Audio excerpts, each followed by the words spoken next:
शांति। 29 जुलाई 2023 बाप दादा के मधुर महावाक्य हैं। मीठे बच्चे, कदम कदम पर शिव बाबा की श्रीमत लेनी है। अपना सब समाचार ब्रह्मा द्वारा बाप को देना है। प्रश्न है, एक बाप के बच्चे होते भी कोई प्रेत बुद्धि है, कोई विपरीत बुद्धि है, कैसे? उत्तर, जो बच्चे अपना पूरा कनेक्शन बाप दादा से रखते हैं, किसी बात में संशय बुद्धि नहीं बनते हैं, सच्चा पोता मेल ब्रह्मा के थ्रू शिव बाबा को सुनाते हैं, वह है प्रेत बुद्धि बच्चे। अगर किसी भी बात से ब्रह्मा या ब्राह्मणी से रूठ जाते, चिट्ठी नहीं देते और सोचते हमारा ब्रह्मा से कोई कनेक्शन नहीं, शिव बाबा को ही याद करना है, तो उनकी बुद्धि को माया पकड़ लेती है। वह है जैसे विपरीत बुद्धि। गीत, मुझको सहारा देने वाले दिल करे तेरा शुक्रिया। ओम शांति। बाप भी बच्चों का शुक्रिया मानते हैं। जो मददगार बच्चे होते हैं तो बाप भी शुक्रिया मानते हैं और बच्चों की महिमा करते हैं। अब तो बच्चे जान गए हैं कि बेहद का बाप आया है। बाप आते ही हैं पतित दुनिया में, गाते भी हैं, हे पतित पावन आओ। तो पतित पावन आएगा, जरूर पावन दुनिया स्वर्ग स्थापन करेगा, जिसमें मनुष्य थोड़े रहते हैं। पावन दुनिया की महिमा गाई जाती है। पावन दुनिया में पुकारने वाला कोई होता नहीं है। पुकारते इस पतित दुनिया में हैं। भक्त ही अपने को पतित समझते हैं। बरोबर एक ही भारत है जिसमें पावन देवताओं की रजाई थी। भारत में पवित्रता थी। बड़े साहूकार थे, बहुत सुखी थे, अब तो दुखी हैं। शिव बाबा ही ब्रह्मा तन में बैठ समझाते हैं, तो ब्रह्मा तन को भी याद करना पड़े ना। अगर बच्चे दूर जाते हैं, समझो तुम अपने नगरों में जाएंगे तो तुम्हारा जो बेहद का बाप है, साजन भी है, उनको चिट्ठी तो लिखनी चाहिए ना। शिव बाबा को लिखना पड़े थ्रू ब्रह्मा के सिवाय तो शिव बाबा सुन न सके। शिव बाबा थ्रू ब्रह्मा याद करना पड़े ना। कई ऐसे भी बच्चे हैं जो समझते हैं कि हम तो शिव बाबा को याद करते रहते हैं, साकार से कोई कनेक्शन नहीं, परंतु जबकि शिव बाबा यहाँ हैं तो ज़रूर बाबा को पत्र लिखना पड़े, समाचार देना पड़े। शिव बाबा थ्रू ब्रह्मा गाया जाता है विनाश काले विपरीत बुद्धि और विनाश काले प्रेत बुद्धि। किसके साथ? शिव बाबा के साथ ब्रह्मा द्वारा। ऐसे भी मंद बुद्धि हैं जो कहते हैं हम तो शिव बाबा को ही याद करते हैं। शिव बाबा कहते हैं ना, मुझे याद करने से तुम्हारा बेड़ा पार हो जाएगा, परंतु वह है कहाँ? जरूर यहाँ इस तन में है। इस द्वारा पढ़ाते हैं। निराकार को तुम चिट्ठी कैसे लिखेंगे? साजन सजनिया को, सजनिया साजन को चिट्ठी लिखती है ना। सतयुग से लेकर कलयुग अंत तक मनुष्य को पत्र आदि लिखते आए। अब आत्माएं परमात्मा के साथ मिलती है, उनको पत्र लिखती है। निराकार परमपिता परमात्मा के साथ बात करती है, तो थ्रू ब्रह्मा उनसे कनेक्शन रखना पड़े। ब्रह्मा द्वारा चिट्ठी लिखे, तब से बाबा समझे बरोबर याद करते हैं। किसकी बुद्धि को माया एकदम पकड़ लेती है। यदि अभिमान आ जाता है तो फिर पत्र भी नहीं लिखते, भूल जाते हैं। अभी है विनाश काले विपरीत बुद्धि। पांडवों की है प्रेत बुद्धि। वो लोग फिर समझते हैं कि गीता का भगवान श्री कृष्ण था। अच्छा, समझो श्री कृष्ण है तो भी उनको चिट्ठी लिखनी पड़े। शिव बाबा को भी लिखनी है, श्रीमत जरूर लेनी पड़े। कहते हैं कि शिव बाबा को याद करते हैं, परंतु साकार ब्रह्मा के सिवाय तो राय मिल ना सके। अच्छे अच्छे फर्स्ट क्लास बच्चे लिखते हैं कि हमारा योग शिव बाबा से है, हम उनको मदद करते रहेंगे, फिर भी थ्रू ब्रह्मा। बाप बिगड़ दादी का वर्षा तो ले नहीं सकते हो, कदम कदम पर राय लेनी पड़े। ऐसे ऐसे बाबा के पास समाचार आते हैं, रूठ जाते हैं ब्रह्मा से व ब्राह्मणी से, फिर माया एकदम मुंह फेर देती है। समझना चाहिए कि कदम कदम पर हमको से बाबा से श्रीमत लेनी है। बाबा इस हालत में क्या करना चाहिए? बाबा हमेशा पूछते रहते हैं कि बच्चे खुश राजी हो। एक होती है शारीरिक बीमारी, दूसरी फिर है रूहानी बीमारी। कभी पत्र नहीं लिखते कि बाबा हम मौज में हैं, हमारे ऊपर माया वार नहीं करती है। अच्छा, वह सब कुछ जानती है, परंतु फिर भी उनसे मत तो लेनी पड़े ना। इस बात में भी राइट हूँ या रॉन्ग हूँ, योग पूरा नहीं है तो उल्टे हो पड़े हैं। विनाश काले प्रेत बुद्धि बच्चों को तो बाप के पास आना है। बाप यहाँ बैठे हैं ना, बहुत है जिनकी विनाश काले विपरीत बुद्धि हो जाती है तो उल्टे सुल्टे काम करने लग पड़ते हैं, मूंझ पड़ते हैं। श्रीमत लेने बिगर तो काम चल ना सके, बिगर गाइड अकेला पहुँच ना सके। कोई रास्ता जानते ही नहीं तो जा कैसे सकते? गाइड का जरूर हाथ चाहिए, तैरने के लिए जरूर आधार चाहिए। बच्चों को बाबा सावधानी देते रहते हैं कि कोई भी बात में संशय उठ पड़े तो भी कम से कम इनसे तो कनेक्शन रखना पड़े। से बाबा की मत भी तो इनसे मिलती है ना। बाबा ने समझाया, अकाल मूर्त का यह रथ अथवा तख्त खास मुकर्रर है। बाबा कहते हैं मैं इनके रथ अथवा तख्त का आधार लेता हूँ, बाकी मैं किसी में भी कभी प्रवेश कर अपनी सर्विस कर लेता हूँ। बाबा ने समझाया है कि कोई हनुमान की भक्ति करते हैं तो उनको वह साक्षात्कार कराता हूँ, उसकी भावना का भाड़ा देता हूँ।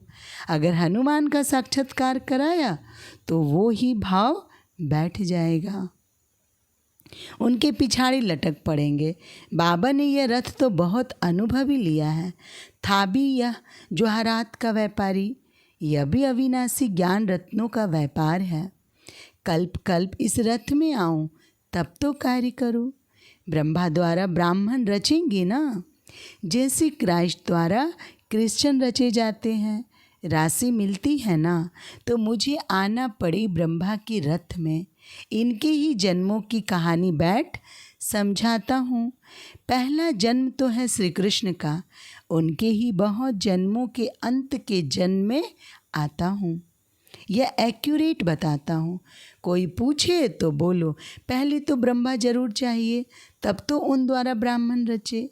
व्यक्त प्रजापिता ब्रह्मा चाहिए, सूक्ष्म वतन में तो प्रजापिता होता नहीं है। प्रजापिता ब्रह्मा यहाँ चाहिए और मैं आता भी भारत में हूँ, जबकि घोर अंधियारा होता है। आधा कल भक्ति का पूरा होता है। गाते भी हैं, हे पतित पावन आओ। अगर परलय हो फिर तो दुनिया पावन हो न सके। परलय अक्षय रॉन्ग है, जब बहुत दुखी पतित होते हैं तब मैं आता हूँ। पावन दुनिया है सतयुग त्रेता, द्वापर कलयुग है पतित दुनिया। यहाँ कितने करोड़ मनुष्य हैं, सतयुग में तो इतने नहीं चाहिए। दिखाते हैं पेट से मूसल निकले, जिससे अपने ही कुल का नाश किया। यह सब कहानियाँ बैठ बनाई है, पेट से कोई चीज़ नहीं निकली है, यह तो बुद्धि का काम है। साइंस से भी अभी देखो कितना सुख हो गया है। आगे यह गैस बिजली आदि कुछ नहीं था। बाबा तो अनुभवी हैं, कहते भी हैं कि मैं वृद्ध तन में आता हूँ। श्री कृष्ण का तो वृद्ध तन नहीं है, श्री कृष्ण पतित थोड़ी है। कहते हैं कि पतित पावन आओ, तो पतित दुनिया पतित शरीर में आना पड़े। पतित दुनिया में पावन शरीर होता ही नहीं। यहाँ आत्माएं भी तमो प्रधान तो शरीर भी तमो प्रधान है। गोल्डन एज, सिल्वर एज कहा जाता है ना। पहले है गोल्डन एज, वहाँ आत्मा और शरीर दोनों पावन हैं। फिर आत्मा पतित बन जाती है, उन्हों को आकर वाइसलेस पावन बनाता हूँ। माया ऐसी है जो अच्छी अच्छी फर्स्ट क्लास का भी कान पकड़ लेती है। ब्राह्मणी से या ब्रह्मा से नाराज हुआ, संशय पड़ा, यह गया, माया मुख फेर देती है। प्रीत बुद्धि से विपरीत बुद्धि बन पड़ते हैं, फिर शिव बाबा से पढ़ना छोड़ देते हैं। कोई पढ़ते हैं परंतु पूरी धारणा नहीं होती, तो बाबा कहते हैं हर्जा नहीं, सिर्फ 2 बातें मजबूत कर लो। बाबा को याद करना है। अभी तुम्हारी बुद्धि यहाँ और वहाँ घर में रहनी चाहिए। एक जिन का मिसाल है ना, उसने कहा कि काम दो नहीं तो खा जाऊँगा। बाबा भी कहते हैं कि मैं यह याद करने का काम देता हूँ, अगर याद नहीं करेंगे तो माया कच्चा खा जाएगी। याद के लिए कुछ समय तो निकालना चाहिए ना। पहले थोड़े समय, फिर बहुत प्रैक्टिस होती जाएगी। बाबा कहते हैं कि चुप रहो, सिर्फ याद करते रहो। तुम जानते हो कि बाबा ऊपर में भी है, यहाँ भी है। हमको बाबा के पास जाना है। अभी तुमको समझ है बाबा इस शरीर में आया हुआ है। याद नहीं करेंगे तो माया कच्चा खा जाएगी। कहानियाँ तो बहुत बना दी है, आगे बेसमझ थे। अभी बाबा समझाते हैं कि मैं चला जाता हूँ, फिर तुम विश्व के मालिक बनते हो। तुम्हारी आत्माओं से बात करते हैं। आत्मा ही इम्तिहान पास करती है शरीर के द्वारा। अभी बाप कहते हैं कि देही अभिमानी बनो। गिरस्थ व्यवहार में रहते अपने को अशरीरी आत्मा समझो। जितना बाप को याद करेंगे उतना फ़ायदा है। इसी का नाम योग रख दिया है। नहीं तो यह है याद। आत्माओं की बाप से प्रीत है, याद करते हैं। आशिक मासूक का भी 1-2 के शरीर से प्यार होता है। आशिक मासूक दोनों ही देहधारी होते हैं। आशिक के सामने जैसे कि मासूक खड़ा है, मासूक को फिर आशिक दिखाई पड़ेगा। अभी तुम आशिक हो परमपिता परमात्मा के, एक है मासूक, बाकी सब आत्माएं हैं आशिक। वह निराकार बाप तुमको इस साकार द्वारा बैठ मत देते हैं। तुम तो ना आत्मा को ना परमात्मा को देख सकते हो। कभी कभी कोई को आत्मा का साक्षात्कार होता है, मनुष्य तो कुछ समझ नहीं सकते। बाबा लाइट का साक्षात्कार करा देते हैं, क्योंकि भावना बैठी हुई है। कहते हैं ना, बहुत लाइट तेजोमय है, बस करो, हम सहन नहीं कर सकते। लाल लाल आँखें हो जाती है। बाबा समझाते हैं, मैं तो स्टार हूँ। जैसे जुगनू होता है ना, फायरफ्लाई, जैसे उनकी लाइट चमकती है, वैसे स्टार मुआफिक आत्मा निकल जाती है। विवेकानंद का मिसाल तो जैसे जिसकी भावना बैठी हुई होगी उसे वैसा ही साक्षात्कार हो जाएगा। बाबा बैठ समझाते हैं कि यह तुम्हारी भावना चली आती है तो मैं उस रूप में साक्षात्कार कराता हूँ। जैसी आत्मा है वैसा परमात्मा, परंतु वह ज्ञान का सागर है। आत्मा भी चैतन्य है, सब संस्कार आत्मा में है। बाप भी संस्कार है, स्थापना विनाश पालना के कर्तव्य करने के। त्रिमूर्ति है ना, शिव बाबा को भी कोई जानती नहीं, तो त्रिमूर्ति के ऊपर शिव रचता को भूल गए हैं। वास्तव में गीता का भगवान है त्रिमूर्ति शिव, परंतु वह फिर कह देते हैं त्रिमूर्ति ब्रह्मा। अरे ब्रह्मा विष्णु शंकर का भी कोई रचता होगा ना। ब्रह्मा का नाम अलग, शिव बाबा का नाम अलग है। नहीं तो किसको कहते हो कि वह रचता है, किसकी भी समझ में नहीं आता है। बाप आकर बच्चों को समझाते हैं, तुम्हारी है प्रीत बुद्धि, कोई की विपरीत बुद्धि हो जाती है तो जैसे कौरव बन जाते हैं। भले यहाँ आते हैं परंतु पद कम हो जाता है, जो कुछ जमा हुआ वो ना हो जाता है, फिर प्रजा में जाकर कम पद पाएंगे। इस समय देखो पढ़ाई से क्या क्या बन सकते हैं। बाबा कहते हैं कि बच्चे देवता बनना है तो इस खराब चीज को, विष को छोड़ना है। एक बाप ही सच्चा सतगुरु है जो मुक्ति जीवन मुक्ति में ले जाने वाला है। जाना तो सबको एक ही समय है, ऐसे नहीं कोई बीच से चला जाएगा। हर एक को अपना अपना पूरा पाठ बजाना है, जरूर फिर अंत में मच्छरों सदृश वापस जाना है। गीता में भी लिखा हुआ है, परंतु श्री कृष्ण भगवन्नुवच लिखने से गीता का महत्व ही चट हो गया है। बाप ना आए तो मुक्ति धाम कैसे जाए। फिर अपने समय पर आकर अपना पाठ बजाते हैं। यह हुआ विस्तार से समझाना। नटसेल में कहते हैं कि मुझे याद करो, बस गॉड इज वन, बाकी सब हैं बच्चे। अभी तुम त्रिकालदर्शी बने हो। अच्छा, मीठे मीठे सिखी लदे बच्चों प्रति माता पिता बाप दादा का याद प्यार और गुड मॉर्निंग। गुड मॉर्निंग बाप दादा। रूहानी बाप की रूहानी बच्चों को नमस्ते।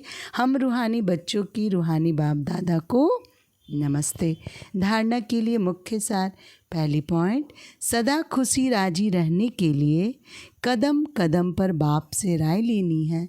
शिव बाबा को ब्रह्मा के थ्रू याद करना है, अपना समाचार देते रहना है। दूसरी पॉइंट, कभी किसी बात में संशय नहीं उठाना है। ब्राह्मणी से या ब्रह्मा बाप से रूठकर पढ़ाई नहीं छोड़नी है, सदा प्रेत बुद्धि रहना है। वरदान है, सुख स्वरूप बन, सारे विश्व में सुख की किरणें फैलाने वाले मास्टर ज्ञान सूर्य भव। स्पष्टीकरण, जैसे बाप ज्ञान का सागर, सुख का सागर है, वैसे स्वयं भी ज्ञान स्वरूप, सुख स्वरूप बनो।